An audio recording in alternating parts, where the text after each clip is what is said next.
It's 5 to 7. He looked to the heavens when he heard the engines hum.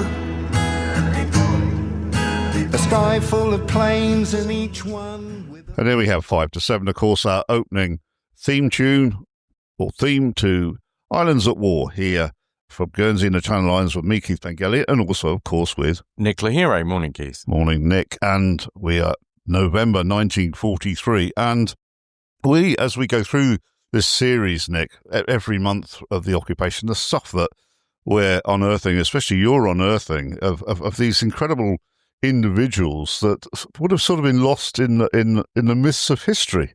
Yeah, I looked at the chap that we're about to talk about. I should have looked a bit more carefully for the last episode because I couldn't answer some of your questions, and then I actually found it was quite easy to find stuff about this chap. So yeah, I'll make sure that I look ahead in future. I normally do, but I just figured that he wasn't going to appear anymore after we'd seen the funeral thing.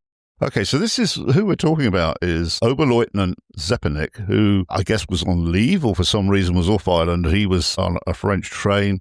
It was attacked by the RAF, I think, and he was killed. He was certainly popular in Jersey, which you'll go on to explain, and we also note that Guernsey diarists noted his death. What was his function, and how did he come to be so popular? And he was buried in Jersey, of course. They brought the corpse back. Yeah, which was what we were confused about in the last episode. So Oberleutnant Zepernick was basically an entertainment officer. That was his main role. So I think that's partly why he was popular with people in Jersey. So he would have had interaction with civilians. He was very much like Goitman, the censor that we talked about, apart from not being on the rob and not being a censor. But he brought over films for the civilians to see. Now, bearing in mind, you're 4 years into, three and a bit years into the occupation, that if this guy's bringing over English language films from the continent that have been made post the occupation starting, that people were dead chuffed to be able to see, like an American film that had been made between the occupation and when the Americans entered the war. He organised other things as well. And I think another thing which we read out a letter from the retired officer who'd gone to the funeral and defending why he went. And one of the reasons why a number of civilians went was because this chap also organised burials for Allied aircrew and sailors that were washed up on the beaches and gave them full military honours. So I think there was an element of, well, he did it for our boys, we should go and pay our respects. On the Jersey Heritage website, there are a number of photographs of the funeral, actually. I think it's about 6 of the funeral cortege, and he was buried up in St. Brelard. He's presumably... He was moved to France to a military ceremony. He's not still in Jersey. No, I think he was moved in the 1960s to a military cemetery in France. Yeah. Again, I guess this is another example of someone who wouldn't have been a Nazi ideologue, was drafted into the German army to provide a sort of administrative function, and of course would have been given a German military rank in order to give him a little bit of heft. So this Oberleutnant rank, he probably entered the German army administration and was given that rank in order for him to be able to do his job. I think so. Lesotho talks about the funeral and says, presumably for propaganda reasons, the public was invited to attend and 3 special buses were filled to go to St. Brelard. Lesotho says some no doubt went for idle, foolish curiosity, but there were a few officials who'd come into contact with Zepernick. They basically felt they had to go. But Lesotho's a bit condemning of the rest. He calls them Britishers, their attendants, and floral tributes to an enemy. He thinks it compares badly to a recent funeral of a US airman. I think people are comparing 2 events. They're not exactly the same, but I mean, Violet Carey in Guernsey, diarist in Guernsey, she sort of draws attention to the fact that people turned out for this German's funeral, but hadn't, as you say, turned out for the 2 US airmen. Because the US airmen, were they buried very early in the morning or just as it was getting dark? Very early in the morning, and I think after previous experiences, they didn't want lots of people turning up. So that's why it was done early in the morning and without much notice. No, and that's going to contrast with HMS Charybdis, which we will get on to later in this episode. Okay, so yeah, well, thanks for delving there, Nick, into this chap, Oberleutnant Zepernick, dead these many, many years now. But it's interesting, of course, to have the background of these people. We scope back into their lives, and really quite extraordinary story there, as is, of course, this lady you're going to talk about now. Not necessarily mentioned by any of our diaries, but this is the story of Hedwig Bercau, otherwise known as Heddy, but real name initially was Goldenberg. Yes.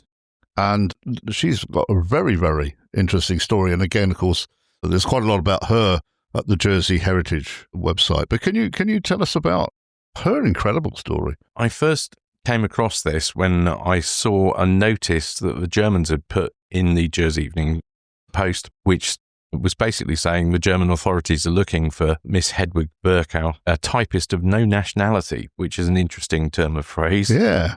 She was Romanian, had come to the islands, and they'd published this notice saying they were looking for her because she had been missing from her residence since November the 4th and has evaded the German authorities. And it comes with the usual warnings about aiding people, make yourself liable to punishment, etc.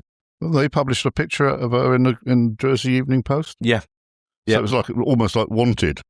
Yeah, but it was effectively saying wanted. This person's wanted by the German authorities.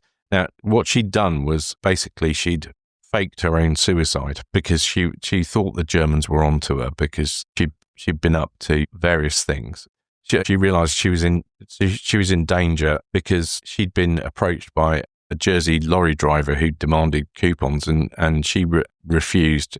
He threatened to inform the German authorities because she'd been actually taking petrol coupons to give to the Jersey doctors so they could get more petrol to go and look after people. She was basically employed as an interpreter / typist for the German motor corps in Jersey. But her Jewishness in itself was a little bit contentious, wasn't it? I don't think it was, being Romanian, she could have been a Gentile or it wasn't that clear cut, was it? No, it wasn't. She'd originally, when she went to Jersey, she registered as an alien, and the Germans stamped it with a red J. But when they would have had a reason to do that, she must have said something, I guess. Yeah, they talk about her Jewishness, which they kind of get over because she says, well, I was legitimate. I didn't know who my father was. Okay, so she sort of played vague to a degree. Yeah, so it's a bit of an odd one.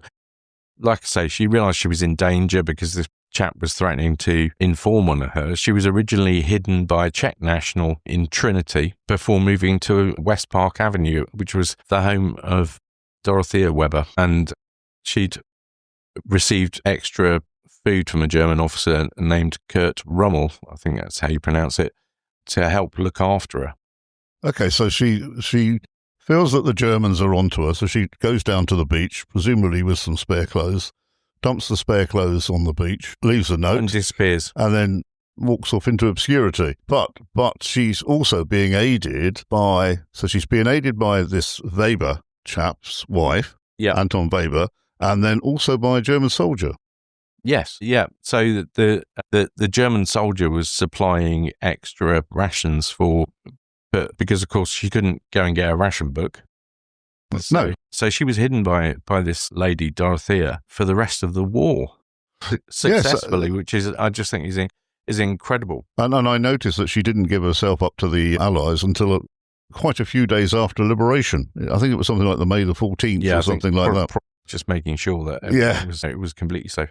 Well, what's intriguing there, of course, is that she had a German military contact that was prepared to sort of assist her. I think that was Dorothea's contacts, because Dorothea was married to this Austrian Anton Weber, and who'd been drafted into the German army in 1942 and left Jersey in May 1943. Although he did return to the island while Heddy was hiding in the house. Okay, so what we have now is even more intriguing. So he's here as an Austrian baker from pre-war times, maybe. He's drafted into the German army. He then gets sent off island for military duties, comes back presumably on leave. Yeah, on leave, yeah. And then stays in a house and is not aware of the woman's... I don't know. No. I would assume that he was aware that she was there. Yeah. I wonder, after liberation, what happened to these people? I don't know. I mean, Dorothea was given an honour in 2016, Righteous Among the Nations by Yad Vashem. And in 2018, she became a British hero of the Holocaust. So she was eventually recognised, albeit very, very late on. Yeah, and we shouldn't lose sight of the fact that harbouring of somebody on the run was a very, very serious offence. Oh, yeah, very. You be shipped off island and almost to certain death all of them. Yeah. I've just found my notes actually that I had on this whole thing about who her father was, and she said she didn't know who her father was, and her mother subsequently married a Romanian Jew. So that's how they decided that she was therefore Jewish. But her mother was originally Protestant, but adopted her husband's faith. So I think that's how they got around it, and she didn't end up getting shipped off to Germany. Oh, I might try and do a little bit of digging to see what eventually became of her.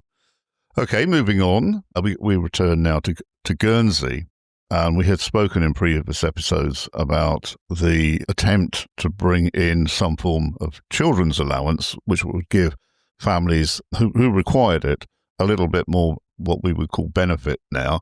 It got sort of politically chewed up by the Germans and elements of the government. And Robin, our diarist, makes an entry here as Guernsey's bailiff, Carey, is muddling about with children's allowances. He doesn't know what he's doing. I spent the evening trying to turn recommendations into something workable. This is just one of these things that rumbles on and on and on. We spoke previously about if people had more money, there wasn't that much to spend it on anyway. Well, no, exactly. I think Robin was, when he makes his entry, is just frustrated. He's been working on this for 5 months almost by this point, and he's been putting in a lot of hours, and there's been a lot of toing and froing, a lot of bargaining with the Germans about exactly what's going to be allowed, a lot of political discussion about it in terms of how we're going to afford to pay for this. So he's, I think when he wrote this, he was probably frustrated more than anything. And we've got to remember as well, the bailiff was reasonably elderly as well. Yes. Yeah. Well, actually, Nick, I looked into the age of our bailiff, and he wasn't that much difference in age to Contentious in Jersey. And I think it showed, and we have alluded to this in past episodes, the difference between the two bailiffs. Contentious was very, very dynamic and proactive, whereas our bailiff sort of left it to the controlling committee to define policies with the Germans, didn't he? He did, and he wasn't a very well man. I think that was more that was how basically Sherwell ended up as president of the controlling committee in the first place, before he ended up getting shipped. Yes, because Carey became bailiff before the war, and I think it was almost seen as something to end his career, because the Carey family are well respected in Guernsey, and many have been bailiffs. And of course, it was almost not the worst person, but not the best person to have as bailiff when the Germans arrived. Well, if it had been peacetime, he'd probably have retired. Yes. Probably relatively fairly on in the occupation years. And the Germans were probably quite happy with him as the way he was. Well, exactly, because it suits their purposes. Yeah. They've got one less person to argue with. Not saying that he didn't, stand up to the Germans. He very clearly did. It's just that perhaps he wasn't as able to do as much as maybe a younger man or somebody in better health. But, he's been suffering the same problems as everybody else. Well, again, it just goes to show the difference between approach on one island to another. Yeah.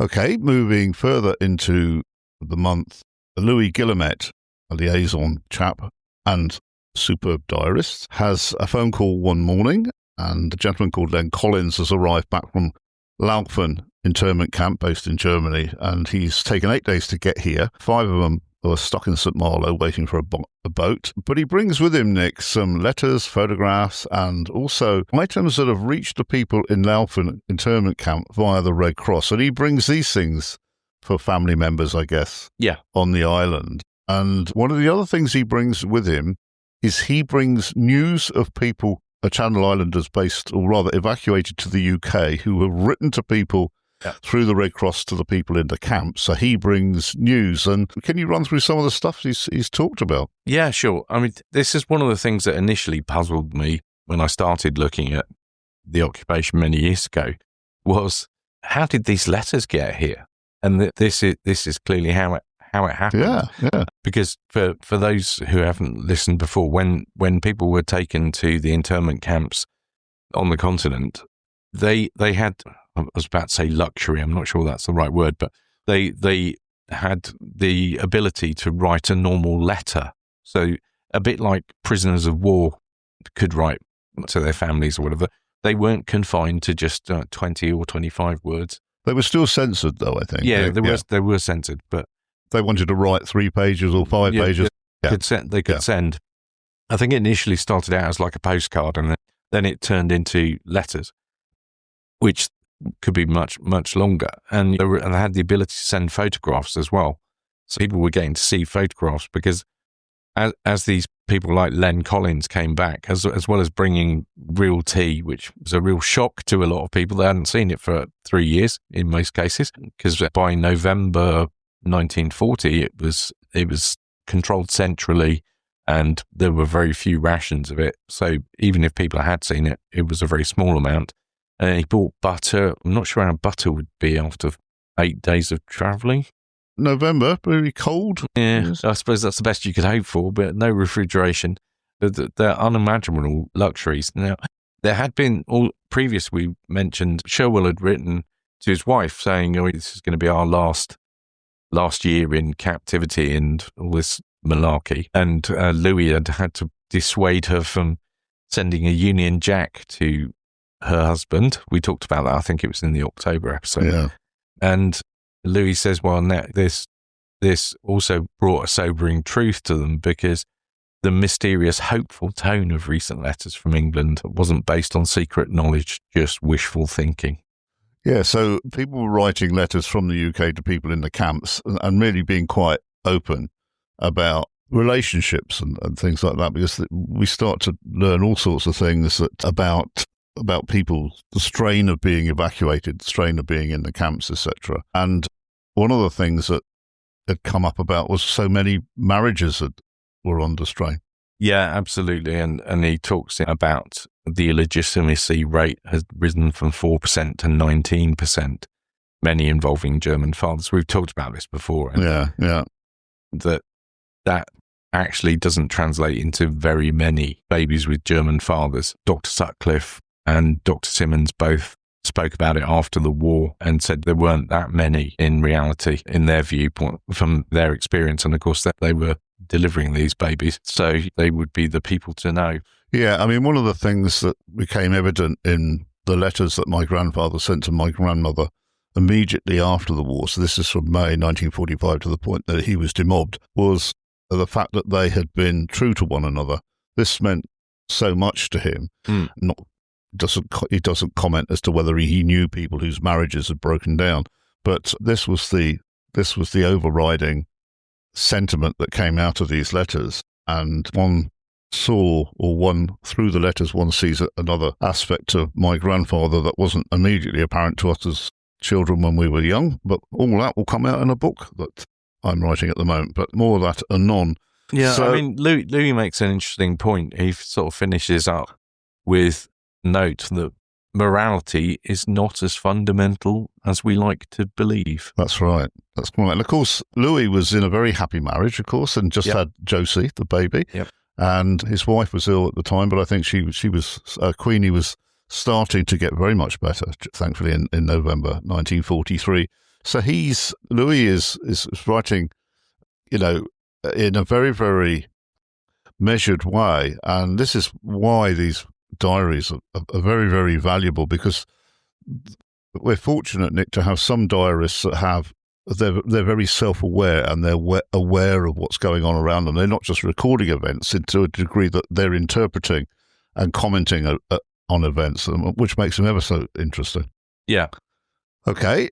Now we come to another diarist, Reverend Ord. He's talking about news trickling in about the war, especially in Russia. And it's very interesting to read that Kyiv has fallen. And as we record this, we very much hope that Kyiv doesn't fall. One of the striking elements of this is that Ord knows that Kyiv has fallen, but the German nation have not necessarily been told. And he knows this because he has an acquaintance, Reinhold. Reinhold confides that the older soldiers no longer believe in Hitler's speeches. Yeah, a sort of running theme. Reinhold's not long back from leave.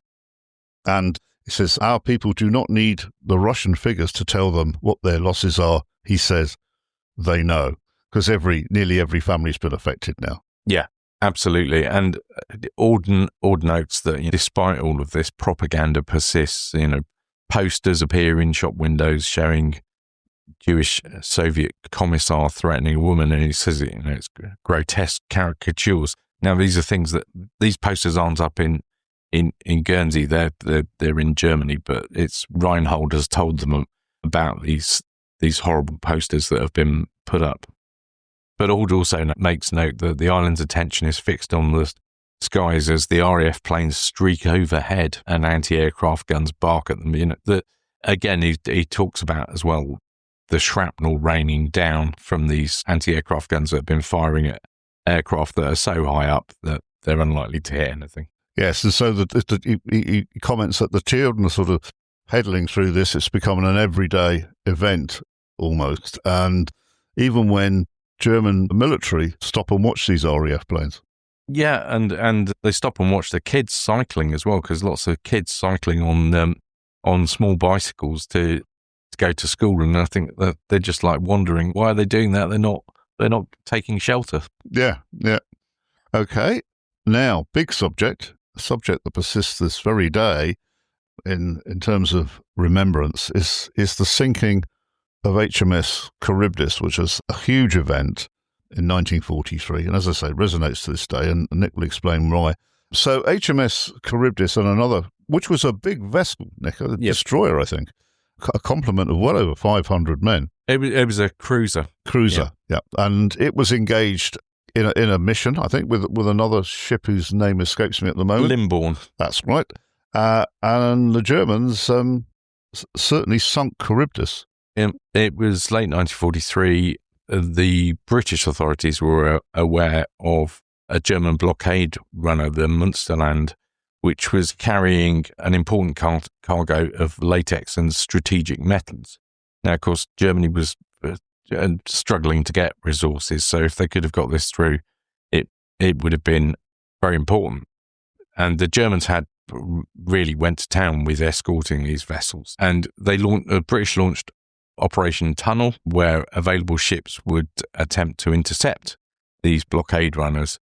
Now, Roger Hill, who was a lieutenant commander, he wasn't keen on this idea. They didn't think we should go ahead with Operation Tunnel, but his advice wasn't heeded, and Charybdis was assigned to the operation at the end of October. On the 22nd, I think it was, that they actually put to sea. And Charybdis, being a cruiser, also had other vessels with it, HMS Granville and Rocket, as well as four others, Limborn, Wensleydale, Talibont and Stevenston. And they were up against Münsterland's escort vessels, which were torpedo boats, basically, so much faster vessels.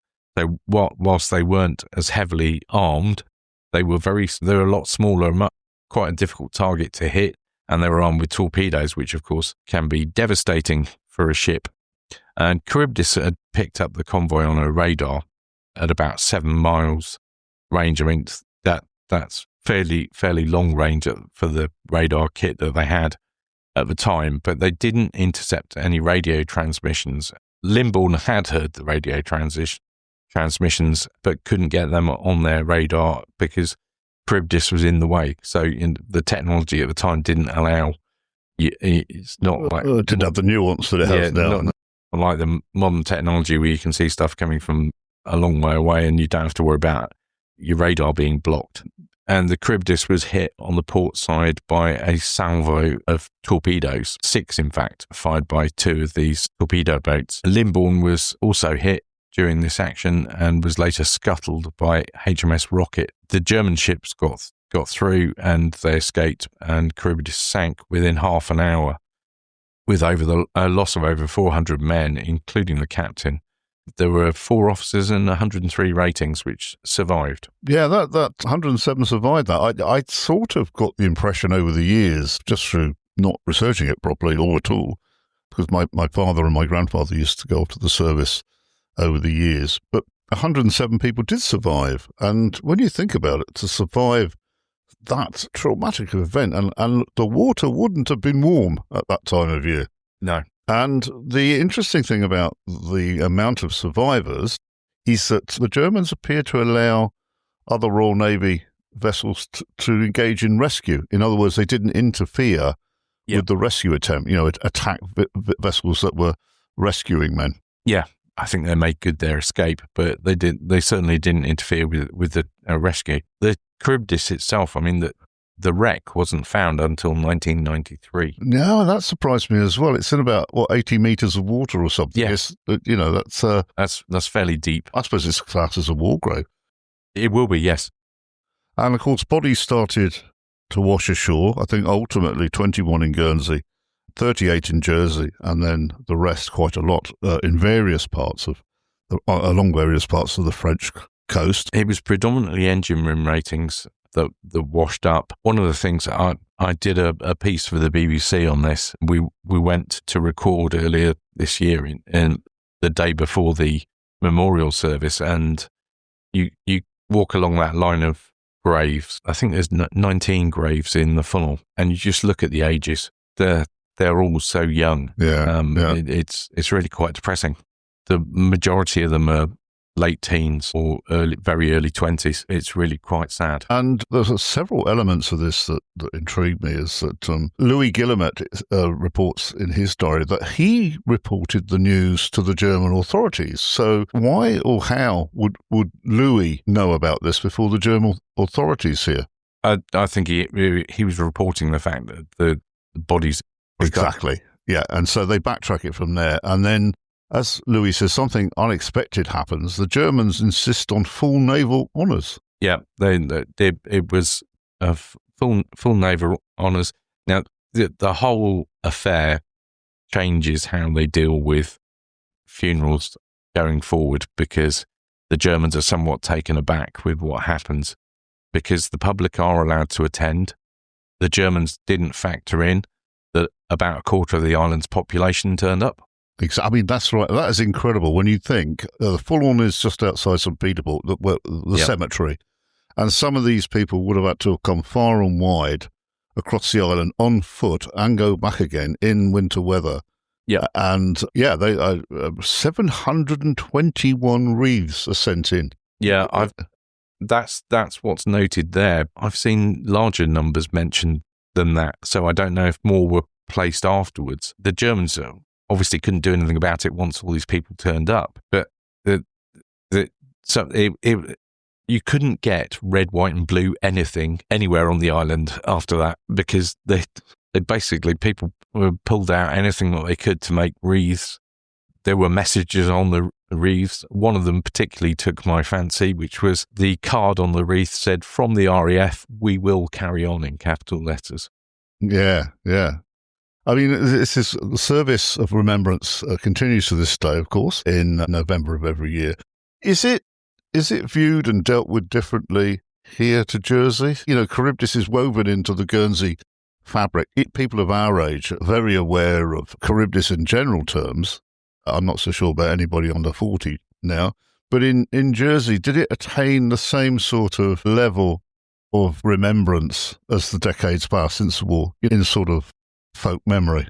I think it is still commemorated there, but perhaps not on the scale that we have in Guernsey. I must confess, I've never been in Jersey when the anniversaries come round, so I'm not overly sure. I'm happy to be put right by anybody who knows different. Yeah, we'd like to hear, about Charybdis. Any listeners in Jersey, you can get hold of us at occupied@gnetradio.com. Always pleased to hear from anybody, but especially our friends in Jersey about this particular instance. Reverend Ord notes, thousands come from every parish, every walk of life.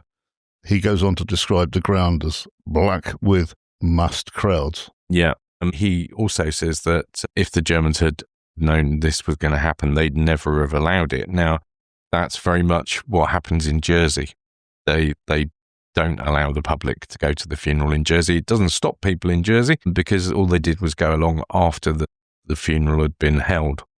Ord says for the first time in 3 years, Guernsey shows its heart in public. Yeah, it's still hundreds of reeds in Germany, in Jersey, German and local. And Lesotho writes, respect even in war finds its way. So really, I'd be interested to know if Jersey has remembered it in the same way as Guernsey does. It's just simply a matter of curiosity. Robberies and rumours, Nick. Robberies continue to take place. Yes, robberies, running theme, food, boots, basically anything that's impossible to replace.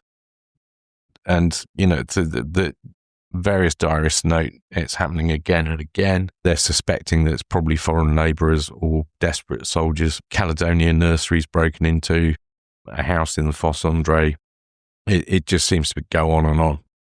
And people are taking anything, really, aren't they? Yep. Anything that we regard as a valuable. Even livestock is disappearing, as we heard in the last episode. I think there was some heifers slaughtered and butchered in the field at night. Yeah. Right. Now, this is another interesting thing, the great accumulator dispute. Talk us through this, Nick. Yeah, so we talked a little bit about this in the last episode because Louis was getting a bit annoyed about it. They're like rechargeable batteries, really. Any sort of pre-war radio sets used to rely on these. You'd take them to a garage and get them charged up, and they could then power your radio. So most people had two of them, so that one's being charged and the other ones are being used. Now, Louis was getting fed up because he'd had a lot of arguments with the Kommandantur about this, in particular Major Kratzer, and the Germans had threatened that they wouldn't allow the local authorities to advertise for these accumulators and say that it was for the Germans. They wanted them to make it sound like the local authorities wanted them. And they put their foot down and said, no, we're not doing that. And there was threats of, you're breaking the Geneva Convention, you're breaking the Hague Convention. This is not acceptable. You can't make us do it. In the end, the Germans do put out a request for these, or rather make the local authorities put out the request. Louis, very frustrated by the whole thing. He ends up having a massive argument with Major Kratzer at the Fold Kommandantur. It's or I say it's an argument, but it's fairly good-natured and both knowing the rules of the game, and they're sort of sparring on varying different points. Eventually, the Germans dropped the request for a few days, by a couple of weeks, I think it was, and eventually they insist on it and it happens, and they get 139 of these things. See, I'm a bit confused here because the population doesn't have radios. Yeah. So why would they have accumulators? Oh, that was part of Louis' argument. He was saying, well, we haven't got it. People won't have them, or they won't have been used for so long that there'd be no use. But why did the Germans want them? Who knows? To augment possibly their own equipment? Yeah, possibly. Or they were using, the German soldiers themselves were allowed to have radios, so they were using some of the requisitioned sets. Oh, so it could be to keep a German soldier morale high, etc. Yeah. And so Louis and our friend, whose name is Kratzer, they have quite a sort of tussle then, don't they? And I think they quite enjoy it. Yeah, I think they do. It's I suppose you got very little entertainment. Irritating a German officer is, probably just a bit of fun. And I think because of Louis' position, he can kind of get away with it. Yeah. But in the end, they got the accumulators. So people sort of, I guess in some ways, people have one radio, but maybe two or three accumulators. I seem to remember seeing these big things. My grandparents ran a sort of huge, great wireless after, certainly in the 50s. I remember that. Right. The Fall of the de Sommeray Monument. Now, this is at Delancey Park in Guernsey. The Germans decided in November 1943 that this monument must be toppled, and they blew it up. For military reasons. For military reasons, of course. There's a bit, yes, the good old phrase, for military reasons. The multi-purpose phrase available for anything that they wanted to do. Now, the de Sommeray Monument was quite an impressive, very tall monument up in Delancey Park. There's only the base of it left now. The Germans told the local authorities via Louis that they must take it down for military purposes, and they gave them some ridiculous time. I think it was less than a week. It would have to be taken down. And in an attempt to stop the monument being taken down, the local authorities said, we haven't got anybody who can do it. So the Germans said, fine, we'll do it. Yeah. And we got some people who can do that. And their rather less sophisticated method of dealing with it was they blew it up. And without any, I mean, you can't blow things up carefully, really. No. Really. But the way they blew it up, stones rained down, for those who know the island, across Vale Road. I mean, that's quite a way. That's like probably a half a kilometre. Yeah, like I think so. Across Vale Road, and also on the other side of Delancey Park, all the way over to Grand Maison Road, where Jurat Leal's house is, who's on the controlling committee, Ormond House. His windows get blown out. Fortunately, the bronze panels were saved. That you can see those today. They're at Castle Corner. Yeah, and at one point, in order to try and defend the monument, the bailiff writes a formal objection, and Louis even warns that Sweden, neutral Sweden, where the admiral is revered, might take offence. Yes, it was. I mean, that's clutching at straws, I think. Well, it was a pretty tenuous straw, because I think Louis actually goes to the history books and has to try and find out how can we find anything to try and protect this. Yep. So, now, de Sommeray was a vice admiral, promoted to vice admiral in the very early 1800s, 1810. So this is Napoleonic era, and it turns out that he was able to shield Sweden from being forced to join the side of the French, and he showed what's considered to be conspicuous tact towards the government of Sweden and her shipping, correctly guessing that the Swedes, like their Russian neighbours, would eventually defy Napoleon. And I'd say a hero to this day, but certainly Sweden in the period after Napoleon fell saw one of our native sons as being a great hero. Yeah, indeed. So, but as you say, a bit tenuous. The Germans weren't. Well, he thought the Germans might back down because of this. I really don't think so. But an interesting thing there. Okay. As you say, the panels were at Castle Corner and can be viewed there. More shortages. Milk rations fall below half a pint for the first time. The Germans demand butter stocks be increased, like they just snap their fingers and expect it to happen. Yeah, there's a slightly worrying undertone to this one as well, because Louis has arguments with the Germans again about the whole thing. Says, well, our butter reserves are in the cows. They are our reserves. We can produce enough butter. It's not a problem. Blah-de-blah. And the Germans turned around and said, oh, yes, but if we have a siege, we will take some of the cows and kill them for meat. Yeah. We demand that you keep 3 months' stock. I mean, how they would have kept 3 months' stock of butter in good condition, who knows? I think this is just one of those things they decreed. We'll say it now and then think about how to do it later if it comes to it. It's just... So the milk ration ended up getting cut. Yeah. Okay. Now, this is the thing. This is an interesting thing. Lesotho, this is so sort of German, isn't it? Lesotho records in Jersey having to stand from 7:30 in the morning to nearly noon just to get a permit to buy shoes. Were there any shoes around, Nick? No, there weren't. So he said it was just completely, the whole thing was a complete joke as far as he was concerned, and not very fun. Not a very funny one, no. He said the whole process was labyrinthine. You had to go get your permit.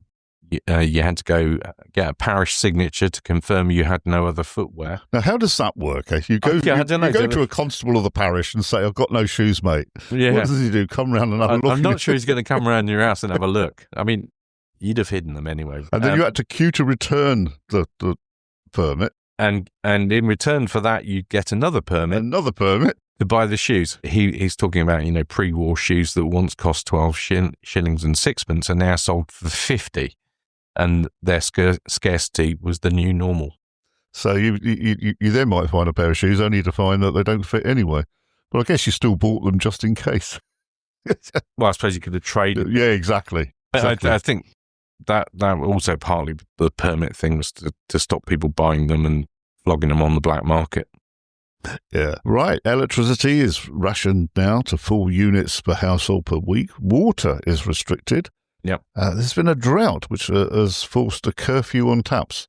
Yeah, so you can't use water between certain hours. All the fuel's nearly gone. Ord talks about writing a sermon, and he's so cold. He's got layers of coats and rugs wrapped around him in his study, and he can barely work because his brain's just not functioning. Yeah, this is the issue, of course, is this absolute misery, and I constantly now, more than ever, think back to how my poor gran got the family, or most of the family, through the occupation with all of these hurdles to overcome. Scarcities, the lack of this, the absence of this, terrible. Well, I mean, Ord's talking, he's so cold, his brain is just not functioning, that he spends an entire afternoon trying to write a sermon, and then concludes that basically he's just going to have to hope that something happens between now and when he's got to deliver this sermon, and he'll come up with some words, because he can't. Yeah, I mean, this is what people sort of fail to remember or understand, is people still had to keep the machinery of government working, and what little commerce there was, people had to go to work, sit at their desks, hungry, cold, and still try and do a job of work. Like, for example, accountancy firms, so, your line of work, my old line of work. Imagine going and working in the office and trying to knock out a set of accounts. It's stone cold. Maybe you're working by a candle and you've got 6 layers on or something. Well, yeah, and it slightly resonates with me, because the first firm that I worked for in Guernsey was Blackgagan and Till, which was remember them, was also KPMG. But Blackgagan and Till were around during the occupation. They were. They did the state's accounts, just trying to do figure work when you're starving, and you're just not going to be on your best game, are you? And these are the forgotten aspects, I think, of the occupation. It's the mundane, trying to do the mundane. Even the mundane becomes miserable. Mundane is miserable. What I mean, it becomes painful. Yeah. Going back to the food, I mean, the food situation, it's so bad that rice appears for the first time in months, Ord notes. The cheese is rare and poor. Potatoes are going to run out after Christmas. We'll come to that in the December episode. Interesting comment about boot polish. Yeah, the ersatz boot polish, much like many of the ersatz things, doesn't do what it says on the tin. It actually ruins your shoes. So your shoes you've had to queue up for, and get your permit and all that. If you use any of this ersatz boot polish, it ruins them.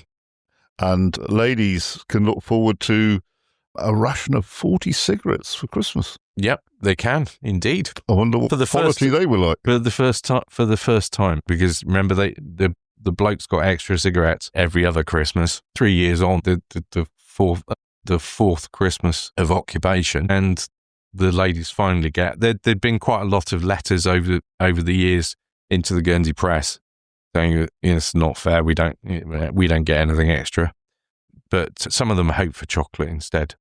It's funny, we were talking about the cigarettes thing last night. I was out for dinner with some friends, and we were talking about I can't remember how cigarettes came up in conversation, but we were talking about the fact that you had this ridiculous thing where they were giving cigarettes to patients that had tuberculosis. It's a lung disease, but they were perceived to be good for it.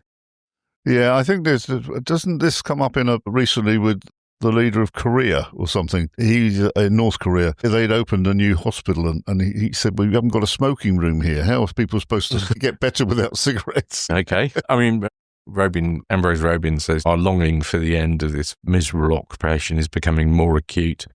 We long for news of the world outside this prison camp. That's how they're feeling.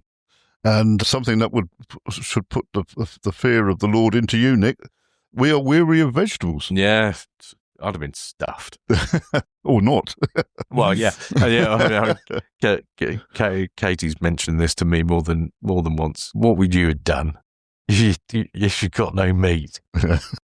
You're made to eat vegetables. You're basically vegetarian. Make a start on your fingernails. I think Robin's weariness of vegetables as well is that the range of vegetables that are available are very, very slim. Yeah, cold Swede. Turnip and parsnip. Yeah. Oh, turnip. That kind of stuff. So it's a lot of the vegetables that are being made to grow are not ones that traditionally would have been eaten. Right, housing. Now, our diarist, Violet Carey, notes that housing was yet another battlefield, and she brings to our attention a lady called Catty Connellan, who was quite an eccentric lady and someone that has been on my radar recently, and I've done quite a lot of research here. Catty Connellan was widely regarded as being an Irish lady and lived in a shack on the cliffs above Petty Bow. And she was eventually turfed out of this shack on the cliff. She'd been apparently sharing with Georgian soldiers and had to try and find somewhere else and managed to find somewhere else in town, 57 Hopeville, up near Victor Hugo's place of residence.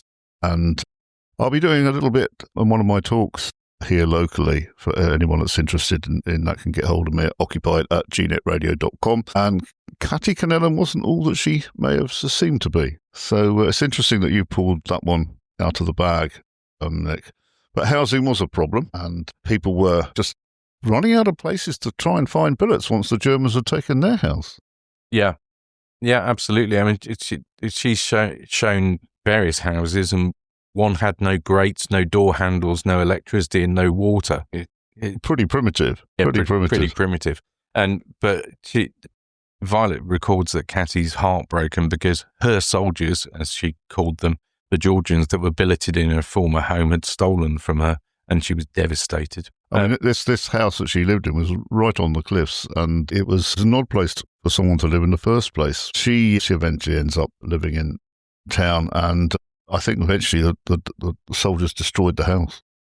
Yeah, I think it was rebuilt after the war. I think that's what happened. But there's a Mrs. Hazel that Violet Carey records calls as saying that Catty's getting a kick out of all this drama.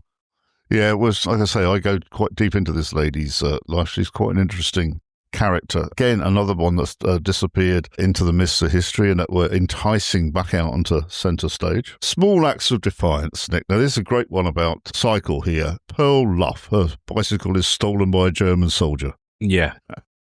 After this, some time after this, she spots an unattended German bicycle at, I think it was top of Smith Street, and sees her opportunity. She runs off down Smith Street with this, pursued by a German who's a bit miffed because he's got his bike.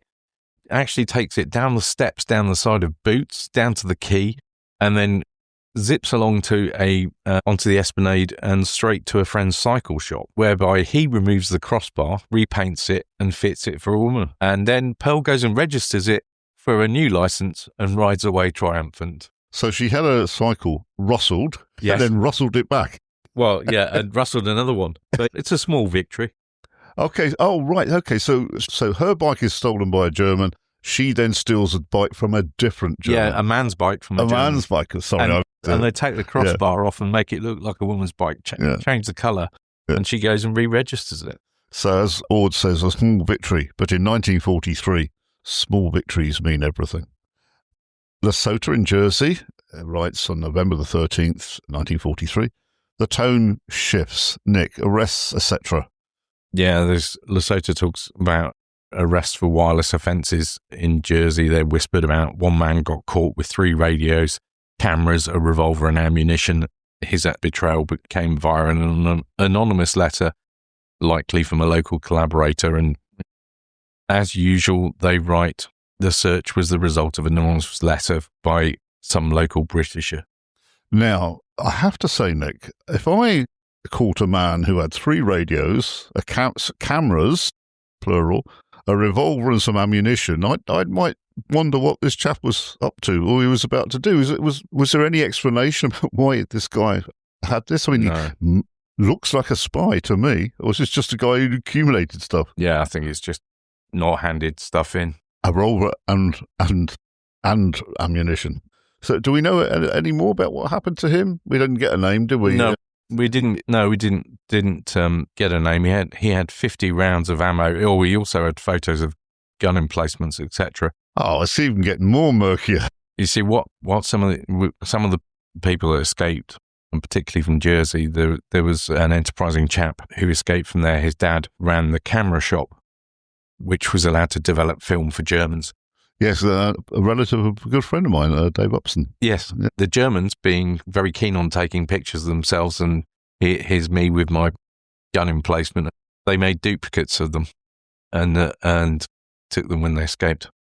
Would there be an account of this in the local paper, the German paper? The Jersey paper? don't know, actually. I'll have to have a look. Well, it might be worth following that up for some time in the future, not necessarily for the December episode, because that's almost upon us. But, I can't believe that this guy just disappears. There must be some sort of backstory. Yeah, I looked in the Jersey archives and I couldn't find anything that identified this particular chap. Yeah, interesting. Okay. A manager of an Ersfold ice cream factory was it the same guy? Yes, he was maybe we can track him down. An ice cream factory in wartime. It just gets even more bizarre, Nick. Yeah, well, we talked about the fact that part of the problem with milk is the fact that Germans are making ice cream. Yeah, well, they were, yes. I'm not sure why they were making ice cream in November 1943 and October 1943. Ice cream for Hitler. It's not like we were having a heat wave. The weather was pretty shocking. Okay, so we'll just wrap up now. Here we're reminded here, Nick, that history isn't just battles and treaties. It's the quiet, stubborn continuation of ordinary life. I think Louis Guillemette writes that. So here we are at the end of this episode, November 43. Lots to look forward to in December 43. We've got a huge script for December already. Excellent. Sorted. Excellent. There's a lot going on in December 43. Not all of it good news. Yeah. Now, before we came on air, you were telling me of a gentleman that you've recently interviewed. That interview is available now as a special up on the platforms. Really quite. Can we just mention the gentleman's name? Yeah, Dave Hewitt. Dave got in touch. He listens to the podcast and he's been looking at the occupation for 40 odd years. He lives in the UK, but comes here fairly regularly. And I had a fascinating chat with him. We were constrained by time. Otherwise, I think we could have been there for hours. I think we will be talking to him again in the future. I've already said to him, we need to get you back on for some other things. We've had some ideas about things that we could talk about. Really, really nice guy. Absolutely passionate about the story of the occupation, not just the military aspects of it, but just, what was it like? He's got some very interesting thoughts about how he feels when he comes here and walks around the streets of St. Peter Port. What was this like when during the occupation years? And well, like we do, really, we do, continue to much like we do. But he's got a great deal of knowledge, an enormous book collection, close to 400 books, more than you. Possibly, yeah. I might be around that number somewhere. Yeah. And he picked up another one actually while he was here. In fact, he picked up more than one because he emailed me the other day, and he bought another book after I'd seen him that he hadn't. I think it's just come out. It's about the Atlantic War. Okay. There was a book signing up at the Occupation Museum, I think. Okay. And I think there might have been one the day after as well. Yeah, no, he was pleased that he managed to pick that up. But he's built up quite a collection, and he never intends for it to be sold. As far as he's concerned, it's an archive of material about the occupation, and it needs to be seen by people. Yeah, yeah. Well, Dave is an example of someone that's got in touch with us, and if ever anybody wants to come onto the show, we can record over the telephone, which we've done. Nick has done. We can do it over Teams, Zoom, whatever. Or if you're in the island, we can come to you because we've got mobile recording equipment as well, which is what I did with Dave. We went and he very kindly sorted out. The chap at the hotel he was staying at very kindly said, would you like a room to go and record in? So we had a little lounge that we went into and recorded there. Technology tells us that we're listened to around the world. We never take listenership for granted, but if anybody, no matter where you are, has a story to tell about the occupation, or indeed has a question or questions about the occupation across the Channel Islands, you can get hold of Nick and I at occupied@gnetradio.com email. I'm sure Nick was far better techie than I am, can set up recording of an interview over the telephone for wherever you are in the world. We, as I say, we just absolutely humbled, I think, Nick, by the amount of people that listen, and we're getting new listeners all the time. We never, ever thought we would get to this stage. Yeah, I mean, some of our episodes have had over 1,000 listened to them. Just even our Spotify statistics are We're on many, many different platforms, and the stats are just incredible as far as I'm concerned. I mean, across all the platforms, we're at over 30,000. We've been listened to I'm just looking at the stats now, 79 countries and territories, 1,211 cities. That's amazing. And we thought we might be talking to about 25 dedicated people, and that would be it. So we've been absolutely staggered. I just looking at the stats here. Our newest locations that we've been listened to are Stratford-upon-Avon in Warwickshire, San Marcos, Texas, Greenwich, Eltham in Greenwich, and Massillon, I think it is, in Ohio. Well, I'm going to say, everyone that's listening, we would love to hear from you, no matter what query you have or anecdote to tell us, even if it's just to tell us why you have become fascinated with our little islands and the part they played in World War II. We'd love to hear from you. I've just noticed we've got some listeners in Taiwan as well. Yeah, good luck to you. All around the world. It's great that so many people are listening, and as I say, many of our episodes have got over 1,000 people have listened to them. Yeah. Well, next episode, December 1943, we will certainly be going right the way to the liberation, which is May 1945 and beyond, because we're already talking about programs about the legacy that the occupation left in our islands. So I think we focus on December 1943, Nick, and I think it's time to say Alla Pashoin. It is indeed. Okay, it's goodbye from Keith. Cheerio. Bye-bye. He looked to the heavens when he heard the engines hum. A sky full of planes and each one with a bomb. And they're gonna wanna drop them on someone. It's 5 to 7. All his friends and family had gone. Left on a ship 'cause they knew